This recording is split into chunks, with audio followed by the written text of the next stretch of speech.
जब भी पुलिस का नाम आता है तो काकी की कई तस्वीरें हर किसी के जहन में उभर कर सामने आती है। आज हम टोंक जिले के मालपुरा के एक ऐसे पुलिस अफसर की कहानी से आपको करवाएंगे रूबरू।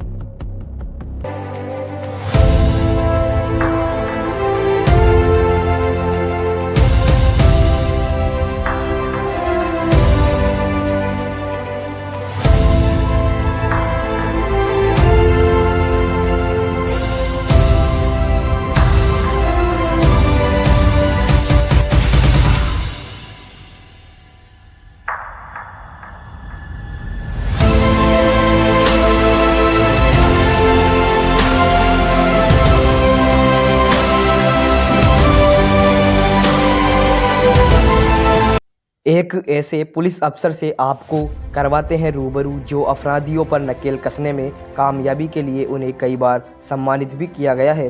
रिपोर्ट आप देखिए।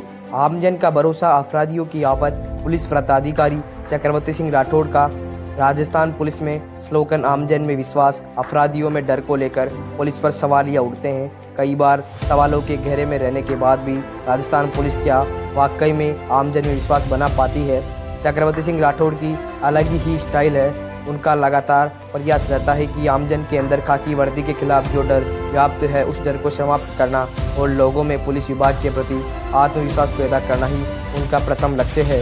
उन्होंने कहा कि पुलिस भी पहले एक मनुष्य है। अपराधियों में डर बना रहना तथा आमजन में विश्वास बनाए रखना उनका प्रथम दायित्व है।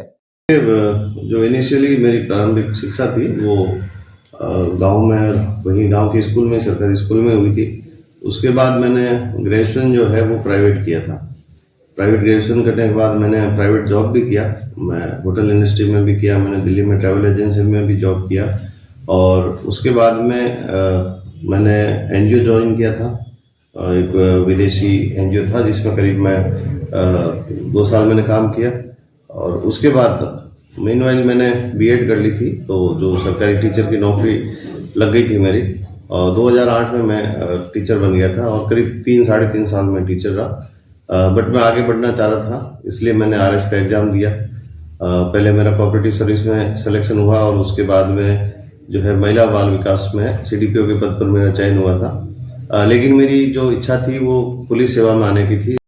चक्रवर्ती सिंह राठौड़ पुलिस सेवा के कर्तव्यनिष्ठ, श्रमशील व ईमानदार अधिकारी हैं। पाली जिले के मारवाड़ जंक्शन तहसील के गांव गुडुडा में 24 जनवरी 1977 को इनका जन्म हुआ। वर्ष 2012 में पहली पोस्टिंग शिवगंज में मिली व 1 वर्ष बाद ही स्थानांतरित हो गया। बेहतरीन कार्य करने पर कई बार सम्मानों से नवाजा गया। 2016 में चक्रवर्ती सिंह का 52वीं रैंक के साथ आरपीएस के पद पर चयन हुआ। 2024 में चक्रवर्ती सिंह का पुलिस अधीक्षक पद पर प्रमोशन हुआ। इनिशियली मेरी प्रारंभिक शिक्षा थी वो गांव में, वहीं गांव के स्कूल में, सरकारी स्कूल में हुई थी। उसके बाद मैंने ग्रेजुएशन जो है वो प्राइवेट किया था। प्राइवेट ग्रेजुएशन करने के बाद मैंने प्राइवेट जॉब भी किया। मैं होटल इंडस्ट्री में भी किया, मैंने दिल्ली में ट्रैवल एजेंसी में भी जॉब किया और उसके बाद में मैंने एनजीओ ज्वाइन किया था। एक विदेशी एनजीओ था जिसमें करीब मैं 2 साल मैंने काम किया और उसके बाद मीनवाइल मैंने बीएड कर ली थी, तो जो सरकारी टीचर की नौकरी लग गई थी मेरी और 2008 में मैं टीचर बन गया था और करीब 3-3.5 साल में टीचर रहा। बट मैं आगे बढ़ना चाह रहा था, इसलिए मैंने आरएस का एग्जाम दिया। पहले मेरा कोऑपरेटिव सर्विस में सिलेक्शन हुआ और उसके बाद में जो है महिला बाल विकास में सीडीपीओ के पद पर मेरा चयन हुआ था। लेकिन मेरी जो इच्छा थी वो पुलिस सेवा में आने की थी, इसलिए मैं लगातार प्रयास करता रहा और 2017 में मैंने आरपीएस के रूप में पुलिस सेवा ज्वाइन की। मेरा यही कहना है कि हम जो भी हमारे जीवन में लक्ष्य निर्धारित करें उस लक्ष्य के प्रति पूरी तरह से समर्पित होके और ईमानदारी से हम मेहनत करते हैं, तो चाहे वो किसी भी क्षेत्र में हो, चाहे हम शिक्षा के क्षेत्र में करें या फिर बिजनेस के क्षेत्र में हो, कृषि के क्षेत्र में हो या सरकारी सेवा में, जिसमें भी अगर आपको अपने मंजिल लक्ष्य तक पहुंचना है तो पूरी मेहनत के साथ, शिद्दत के साथ में आपको काम करना पड़ेगा। और अगर आप पूरी मेहनत और ईमानदारी के साथ प्रयत्न करते हैं तो कोई भी काम मुश्किल नहीं।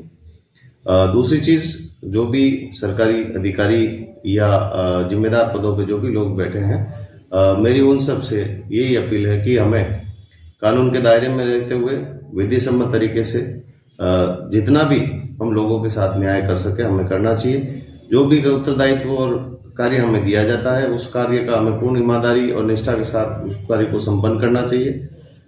सबसे बड़ी चीज ये है कि जब भी हम किसी जिम्मेदार पद पे बैठते हैं, हम लोगों के साथ न्याय करते हैं, तो उन लोगों की बात को ठीक से सुनना, उनकी बात को समझना, उनकी पीड़ा को समझना और उसका समय पर उसका निस्तारण करना ये जरूरी है।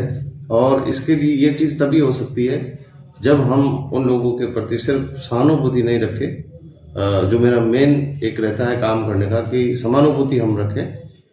उस व्यक्ति की जगह कुछ देर के लिए अपने आप को रख के देखेंगे तो हम कभी भी किसी के भी साथ गलत नहीं कर सकते। तो जिस तरह आपने कोरोना काल में लोगों को अपनी सेवाएं दी है, मालपुरा में एक भी कोरोना नहीं हुआ, कोरोना से बचा है, उसको लेकर आप क्या संदेश देना चाहते हैं? देखिए उस समय जो है हमने, क्योंकि जनता को बचाना और जीवन बचाना सर्वोपरि था हमारा, इसलिए हम जितनी शक्ति कर सकते थे हमने करी। हमने तकनीकी साधनों का भी यूज किया। हम लोगों के मूवमेंट पे भी जो है कॉल डिटेल से और उस पर नजर रखते थे। चारों तरफ हमने एक तरह से बाड़ेबंदी करवा दी थी, सभी सीमाओं को सील कर दिया था। और उसमें गांव के युवाओं का, क्योंकि हर जगह पुलिस नहीं पहुंच सकती, तो गांव के युवाओं का और भी जो लोग थे, आम जनता का बहुत सहयोग रहा। और हमने जो कुछ भी किया, चाहे कितनी भी शक्ति की, उसको जनता ने सकारात्मक रूप से लिया कि ये जो है अल्टीमेटली हमारा जीवन बचाने के लिए। इसलिए कहीं भी ऐसा कोई विरोध वगैरह नहीं हुआ। जो जिस तरह से कोरोना के संबंधित जो गाइडलाइन की पालना करानी थी, हमने अक्सर से उसकी पालना कराई।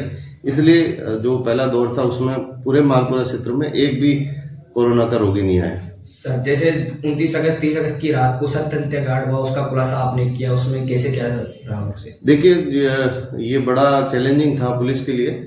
और मेरी यहाँ पोस्टिंग से करीब 1 महीने पहले मर्डर हो चुका था और काफी प्रयास इसमें एसपी साहब के निर्देशन में पुलिस टीम ने, स्पेशल टीम ने, लोकल थाने की टीम ने और सभी ने किया था। हम शुरुआत में जो अलग अलग एंगल से सोच रहे थे कि भी इसके पीछे क्या कारण हो सकता है, कारण तक हम लोग ठीक से पहुंच नहीं पाए थे। इसलिए उसको खोलने में और उसमें खुलासा करने में समय लगा, क्योंकि बीच में हमने इसमें पॉलीग्राफ टेस्ट वगैरह अहमदाबाद से भी करवाया था। कुछ लोगों पे संदेह था, लेकिन उस पॉलीग्राफ टेस्ट में भी कोई ठोस ऐसी सबूत हमारा हाथ नहीं लगे। तब मैंने एक बार दोबारा से इस पर नए सिरे से सोचना शुरू किया। और चूंकि मंदिर में घटना हुई थी हत्या की और लूटपाट से, उससे भी इनकार नहीं किया जा सकता था। पुलिस ने शुरू में ये माना कि चूंकि मंदिर में सर्च के दौरान कुछ रुपए मिले थे, इसलिए माना कि शायद चोरी का प्रयास नहीं था। लेकिन इस तरह की और भी जगह की घटनाओं का अध्ययन किया तो ये पता चला कि ये चोरी का प्रयास ही था। और फिर हमने जो मंदिर में आने जाने वाले लोगों से इस बारे में पूछा तो पूर्व में भी वहाँ चोरी हो चुकी थी, आसपास के मंदिरों में भी चोरी हुई थी। तो मैंने फिर इस तरह की जितनी भी घटनाएं जिले में और आसपास हुई उन सब के बारे में जानकारी प्राप्त की, उनकी डिटेल ली और उसी से हमें क्लू मिला कि इसमें कहीं न कहीं चोरी और लूट के उद्देश्य से ये हत्या कारित की गई है। और फिर हमने उसमें अपने मुखबिर तंत्र को सक्रिय किया। पुराने जो भी चालानशुदा अपराधी थे जिन इस तरह की घटनाओं में, उन सबको हमने टेस्ट करना शुरू किया कि उनकी गतिविधियां क्या है, उन पे क्लोज तरीके से हमने नजर रखी। और अंततः जो है ये एक डकैती का प्रयास था, चोरी करने डकैती करने का प्रयास था और हमें इसमें सफलता मिली। सर, आपको संघर्ष के लिए जाना जाता है, सहानुभूति कार्य के लिए आपको जाना जाता है, आप उससे लोगों को क्या संदेश देना चाहते हैं? जैसा मैंने बताया कि चाहे कितना भी मुश्किल समय है, समय निकल जाता है। हमें कभी भी अपने सिद्धांतों के साथ में समझौता नहीं करना चाहिए। जो कोई भी नियम या जिस कायदे कानून से हम बंधे हुए हैं उसी के तहत हमको काम करना चाहिए। और जीवन में कुछ भी चीज मुश्किल नहीं है, बजाय ये तभी संभव है जब आप पूरी, जैसा मैंने पहले कहा कि पूरी मेहनत के साथ में, पूरी निष्ठा और लगन के साथ काम करते हैं। और देखिए जीवन में उतार चढ़ाव आते रहते हैं, तो हमें हमेशा जो है सकारात्मक रूप से सोचना चाहिए कि हर रात के बाद एक नई सुबह आती है। उस तरह से अगर हमारे कोई संघर्ष के दिन भी चल रहे हैं, बुरा समय भी चल रहा है, तो हमें ये सोच के कि हम अपने जो है कार्यों से, अपने संघर्ष से इस समय को बदल देंगे, अच्छा समय आएगा। इसलिए कभी भी जो है स्थितियों से घबराना नहीं चाहिए, स्थितियों के आगे जो है समर्पण नहीं करना चाहिए, घुटने नहीं टेकने चाहिए।